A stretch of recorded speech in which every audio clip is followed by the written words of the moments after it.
10वें आर्यक सूत्र में कहा गया, तयेव पुरुषा भाषा गुरु भुवो वगायनि सच्चा विषा न वत्तम्बा जवो पावश्य आगमो। आगमकार कहते हैं कि साधु को वैसी सत्य भाषा का भी प्रयोग करना नहीं लगता जिस भाषा से हिंसा का जन्म, जिस भाषा से अर्थ का नहीं अनर्थ का जन्म हो, जिस भाषा से कलह का जन्म हो। बंधुओं, 10वें आर्यक सूत्र का 7वां अध्ययन, जिस अध्ययन का नाम ही है वक्त शुद्धि, यानी संपूर्ण अध्ययन साधु की भाषा समिति एवं वचन गुप्ती पर आधारित है कि साधु कब बोले, कैसे बोले, क्यों बोले, कितना बोले, कहां पर बोले। हमारे जीवन में वाणी का बड़ा महत्व है। वाणी से संबंध बनते भी हैं और वाणी से संबंध बिगड़ते भी हैं। एक शब्द से व्यक्ति परिवार में स्वर्ग जैसा नजारा बना देता है, तो एक शब्द परिवार में नर्क से भी बदतर माहौल पैदा कर देता है। बंधुओं, एक शब्द से आप किसी के दिल में उतर सकते हैं और एक शब्द से आप किसी के दिल से भी उतर सकते हैं। ये सत्य है कि ऐसे अरिहंत भी होता है और ऐसे आतंकवाद भी होता है। गै से गणेश भी होता है और गै से गधा भी होता है। सह से सत्य भी होता है और सह से सत्यानाश भी होता है। प्रय से प्रहार भी होता है और प्रय से प्रणाम भी होता है। ये आप पर निर्भर करता है कि आप शब्दों का प्रयोग कैसे करते हैं। इसीलिए किसी ने सच कहा है कि बिना जुबान वाली हड्डी ने ही अधिकांश हड्डियां तुड़वाई, क्योंकि जुबान की जंग शांति भंग और संबंध तंग। हमारे जीवन में भाषा का बड़ा महत्व है, क्योंकि भाषा से अनेकों चमत्कार घटित हो सकते हैं। राजस्थानी कहावत है, बोलिया की लाढ़ा, यानी व्यक्ति की भाषा से, व्यक्ति के शब्द से, व्यक्ति की वाणी से व्यक्ति का परिचय मिल जाता है कि इसका व्यक्तित्व कैसा है। आज हम वाणी के कुछ नियमों पर चर्चा करें, वाणी के कुछ सूत्रों पर चर्चा करें कि वाणी के द्वारा हम हमारे व्यक्तित्व को कैसे निखार सकते हैं। मैं 5 नियमों की चर्चा संभवतः करूंगा, जो 5 नियम आपकी वाणी में इष्ट मिष्ट और शिष्टता लाएंगे। वह 5 नियम अगर आपने अपना लिए बोलने से पहले, तो वह वाणी आपके व्यक्तित्व को प्रखर बना देगी। पहला नियम है, वाणी को बाण नहीं वीणा बनाए। वाणी को बाण नहीं वीणा बनाए, यानी जिंदगी में कभी भी बाण की तरह वाणी का प्रयोग न करें। कबीर जी ने सुंदर कहा था कि वाणी ऐसी बोलिए मन का आपा खोई। वाणी ऐसी बोलिए मन का आपा खोई, आपन को शीतल करे ओरन शीतल होई। मगर मुझे ऐसा लगता है आजकल लोगों ने कबीर जी की इस वाणी को ही बदल दिया। आज के जन की भाषा सुनकर तो ऐसा लगता है कि वाणी ऐसी बोलिए मन का आपा खोई, सुनने वाला 7 दिन सिसक सिसक कर रोए। जब व्यक्ति की वाणी बाण बन जाती है, इसलिए अपनी वाणी को वीणा बनाने के लिए कभी भी 5 कारी शब्द का प्रयोग न करें, यानी छेदकारी भाषा न बोलें, भेदकारी भाषा न बोले, कलहकारी भाषा न बोले, मर्मकारी भाषा न बोले और निश्चयकारी भाषा न बोले। जब मर्मकारी और छेदकारी भाषा का प्रयोग होता है, बंधुओं, द्रौपदी ने केवल इतना ही तो कहा था कि अंधे के बेटे अंधे होते हैं। ये मत भूलो कि शब्दों का अद्भुत चमत्कार होता है। शब्दों से दोस्ती भी बनती है और शब्दों से दुश्मनी भी बनती है। याद करो, शब्दों से आप किसी का उत्थान भी कर सकते हो। जामवंत जी ने हनुमान जी को केवल शब्दों के माध्यम से ही तो याद दिलाया था कि तुम निर्बल नहीं हो, तुम बलवान हो। तुम निर्बल नहीं हो, तुम बलवान हो, तुम राम का बल हो और हनुमान जी की शक्ति जागृत। बंधुओं, अगर आपने जीवन में पहला नियम ये बना लिया कि मैं वाणी को बाण नहीं वीणा बनाऊंगा, सब जगह आदर मिलेगा, सत्कार मिलेगा, सम्मान मिलेगा, क्योंकि वाणी हमें पहचान दिलाती है। एक व्यक्ति किसी घर में छाछ मांगने के लिए गया और जाकर उसने बुढ़िया माँ से कहा कि ए भाई बाडी छाछ दीजिए जाडी, ए भाई बाडी छाछ दीजिए जाडी।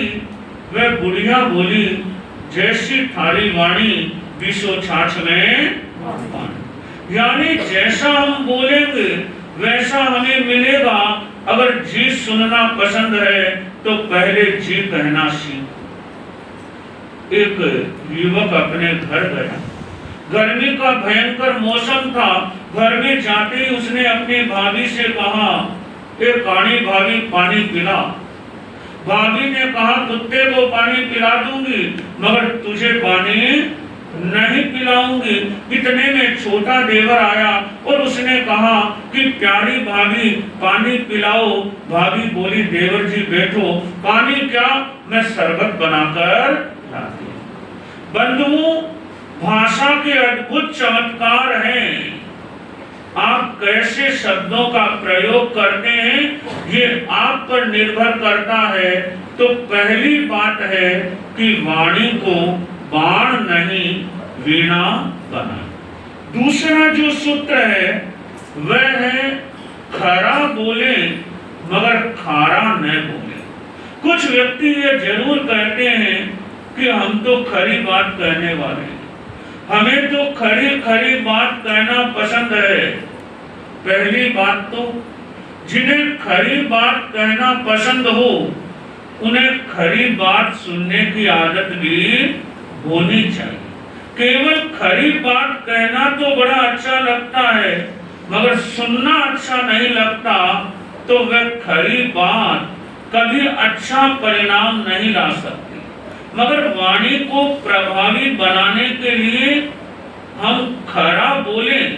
खरा बोलना अच्छी बात है, खरा बोलना चाहिए, मगर उस खारेपन में खारापन नहीं आना चाहिए।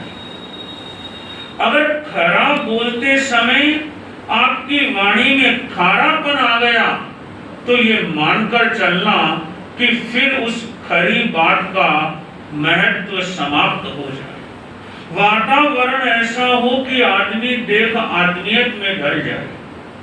वातावरण ऐसा हो कि आदमी देख आदमियत में ढल जाए। सच्चाई का चबूतरा ऐसा हो जिस पर हर दोस्त फिसल जाए। तुम चाहे कम बोलो, कोई हर्ज की बात नहीं है। तुम चाहे कम बोलो, कोई हर्ज की बात नहीं है, मगर बोलो तो ऐसे बोलो कि सुनकर दुश्मन का दिल भी पिघल जाए। कि बोलो तो ऐसे बोलो कि सुनकर दुश्मन का दिल भी पिघल जाए। बंधुओं, हमारी वाणी में न कटाश होनी चाहिए, कटाश की जगह केवल और केवल मिठास होनी चाहिए। अरे किसी को गुड़ नहीं दे सकते हो मगर गुड़ जैसे बोल तो सकते। संस्कृत का बड़ा सुंदर वाक्य है, वचने किम दरिद्रता, कि शब्दों में दरिद्रता क्यों लाए? हमारे शब्दों में तो सम्मान की भावना होनी चाहिए, हमारे शब्दों में विराटता होनी चाहिए, हमारे शब्दों में उदारता होनी चाहिए, हमारे शब्दों में सौम्यता होनी चाहिए, हमारे शब्दों में शालीनता होनी चाहिए। अगर कड़वी बात भी कहनी है तो उस कड़वी बात को भी होम्योपैथिक मॉडल से कहा जा सकता है। होम्योपैथी में अगर कैंसर की भी दवाई दी जाती है तो वह मीठी गोलियां होती है। तो वाणी को प्रखर बनाने का, प्रभावी बनाने का जो दूसरा मंत्र है कि खरा बोले मगर खारा नहीं बोले, क्योंकि वाणी में गर्माहट नहीं नरमाहट होनी चाहिए। तीसरा जो नियम है वाणी को प्रभावी बनाने का वह है वार्तालाप कीजिए, विलाप मत कीजिए। बहुत लोग जिंदगी में बोलते बहुत हैं मगर कैसे बोलना ये भूल जाते हैं। रामधारी सिंह दिनकर जो हमारे राष्ट्र कवि हुए, उन्होंने बड़ा सुंदर लिखा है कविता में कि भूल गए भाषा अदृश्य की, भूल गए भाषा अदृश्य की, अकथन कथा कहने की, बकते बकते हम भूल गए महिमा चुप रहने की, बकते बकते हम भूल गए महिमा चुप रहने की। क्योंकि बिना मौन के कभी वार्तालाप की कला नहीं आ सकती। हर व्यक्ति को एक संकल्प अवश्य रहना चाहिए कि मैं 24 घंटे में जागृत अवस्था में 1 घंटे मौन व्रत का अभ्यास करूं। और बंधुओं, जो व्यक्ति मौन का अभ्यास कर लेता है वह अपनी शक्तियों को जागृत कर लेता है। मुझे याद है श्रद्धेय शासन गौरव मुनिश्री राकेश कुमार जी स्वामी कई बार फरमाते थे कि एक अच्छे जीवन के लिए जीवन में संतुलन जरूरी है। जितना खाना जरूरी है उतना नहीं खाने का अभ्यास भी जरूरी है। जितना सोचना जरूरी है उतना नहीं सोचने का अभ्यास भी जरूरी है। और जितना बोलना जरूरी है उतना नहीं बोलने का अभ्यास भी जरूरी है। जब प्रवृत्ति और निवृत्ति में संतुलन होगा, वही संतुलन हमारी शक्तियों को जागृत करने का माध्यम बनेगा। संवाद की कला सीखने के लिए मौन व्रत का अभ्यास अनिवार्य है, क्योंकि उस व्यक्ति को कभी सम्मान और आदर नहीं मिलता जो अधिक बोलता है और अपने शब्दों का ज्ञान नहीं रखता है। हम विचार करें बोलते समय कि मैं संवाद कर रहा हूं या मैं विवाद कर रहा हूं, मैं वार्तालाप कर रहा हूं या मैं विलाप कर रहा हूं। आज अधिकांश घरों में देखा जाता है चर्चा शुरू होती है आप और तुम से, चर्चा शुरू होती है आप और तुम से, और आप और तुम से कब वे तू मैंने में आ जाती है इसका भी कोई पता नहीं चलता। बंधुओं, एक टाइगर और गधे के अंदर बहस हो गई। गधे ने कहा कि घास नीली है और टाइगर ने कहा घास हरी। अब दोनों आपस में बहस करने लगे। जिंदगी में याद रखना, बहस ने हमेशा जिंदगी को तहस नहस किया। बहस ने हमेशा जिंदगी को तहस नहस किया है। दोनों में बहस हुई। गधा कह रहा था कि घास नीली है, टाइगर कह रहा था कि घास हरी है। निर्णय हुआ कि जंगल का राजा सर्वोच्च न्यायाधीश है। दोनों शेर के पास आए। गधे ने कहा साहब घास नीली है, टाइगर ने कहा घास हरी है, और शेर बोला कि घास नीली है। घास नीली है टाइगर ने कहा, सर मैं भी जानता हूं कि घास हरी है, आप भी जानते हो घास हरी है, फिर भी आप कह रहे हैं कि घास नीली है। अब राजा था जंगल का, बोला नहीं घास नीली है। गधा बड़ा प्रसन्न हुआ, गधा इतना खुश हुआ आप सोच नहीं सकते कि बस मैं तो जीत गए। अब उत्साह में नाच रहा था। 15-20 मिनट बाद एक विचार आया और वापस शेर के पास गया कि आपने निर्णय तो सही दिया, मगर आपने उसको मेरे साथ में विवाद करने का किसी प्रकार से उसे दंडित नहीं किया। शेर ने कहा बिल्कुल सही है, तुम्हारा समय बर्बाद हुआ है। वापस शेर ने टाइगर को बुलाया और उसे कहा कि तुम्हें कुछ प्रायश्चित दिया जाए। अब उस टाइगर को प्रायश्चित भी दिया गया। बेचारा वे टाइगर सोच रहा था कि घास हरी है, मैं हारा भी और मुझे प्रायश्चित भी दिया गया।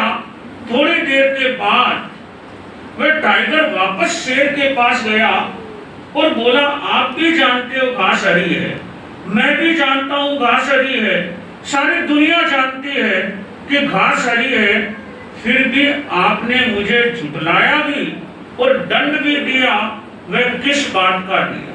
शेर बोला, हाँ मैं भी जानता हूं घास हरी है, तुम भी जानते हो घास हरी है, सारी दुनिया जानती है कि घास हरी है, मगर जो मैंने तुम्हें दंड दिया वो गधे के साथ बहस करने का कि तुम जानते हो ये गधा है, फिर भी तुम इससे बहस कर रहे हो, इसलिए तुम उससे भी बड़े गधे हो, इसलिए मैंने तुम्हें दंड दिया। जिंदगी में विचार करना कि हम संवाद किसके साथ कर रहे हैं, कहां कर रहे हैं, कैसे कर रहे हैं। और आज तो इस मोबाइल ने संवाद की कला को ही समाप्त कर दिया। कुछ वर्ष पहले की बात है, मैं एक शमशान घाट के आगे से गुजर रहा था, एक व्यक्ति मोबाइल पर बात कर रहा था कि वो चला गया, तू तैयार रहना मैं आ रहा हूं। वो चला गया, तू तैयार रहना मैं आ रहा हूं। वो ये भूल गया कि मैं कहां पे खड़ा हूं, मैं क्या बोल रहा हूं। तो वाणी को जो प्रखर बनाने का, प्रभावी बनाने का तीसरा जो मंत्र है वह है विलाप नहीं, वार्तालाप कीजिए और बहस नहीं, विमर्श कीजिए, विवाद नहीं, संवाद कीजिए और फिर देखिए आपकी वाणी में कैसी प्रखरता आती। चौथा जो मंत्र है वह है व्यंग से नहीं ढंग से बोलिए। कुछ लोगों की आदत ही होती है कि वो बात बात में ढंग से कम बोलते हैं और व्यंग में ज्यादा बोलते हैं, मगर वो ये भूल जाते हैं कि जिन संस्कारों में, जिस संस्कृति में हम पल रहे हैं, जो हमारी विरासत है, यहाँ तो कड़वी से कड़वी, गलत से गलत शब्द को भी विराटता के साथ में प्रस्तुत किया गया। हमारे यहाँ तो काले सर्प को भी नाग देवता कहकर पुकार। व्यंग से नहीं ढंग से बोले। क्यों बोले? क्योंकि जब आप बोलते हैं, ये मान्यता है 24 घंटे में एक बार सरस्वती जुबान पर विराजित होती है और बोला हुआ कब किस रूप में कैसे फलित हो जाए ये कोई नहीं जानता। इसीलिए कोई दुकान का शटर नीचे कर रहा होता है, वह ये नहीं बोलता है कि मैं दुकान बंद कर रहा हूँ, वह बोलता है मैं दुकान मंगल कर रहा हूँ, कर बंद ही रहा है, मगर वह जानता है किस समय सरस्वती बैठेगी, किस समय मेरे शब्दों का क्या परिणाम आएगा। इसलिए वह कहता है बंद नहीं मंगल कर। वह दीपक को बुझा रहा है, फिर भी कह रहा है दिए को बड़ा कर रहा हूं। क्यों?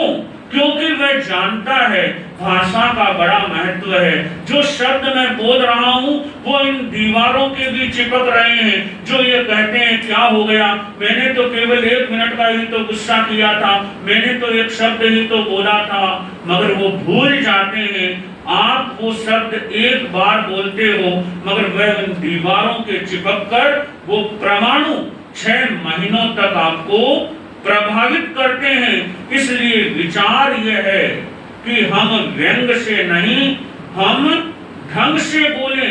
हमारी भाषा तो ऐसी होनी चाहिए जिसमें इष्टता हो, मिष्टता हो, शिष्टता हो, कि हमारी भाषा दूसरों के दिल में शांति का फुहार बन सके। तब हमारा बोलना सार्थक होता है। क्योंकि बंधुओं, एक बार मुंह से बोला गया शब्द न जाने हमारे कितने जन्म जन्मांतरों को बिगाड़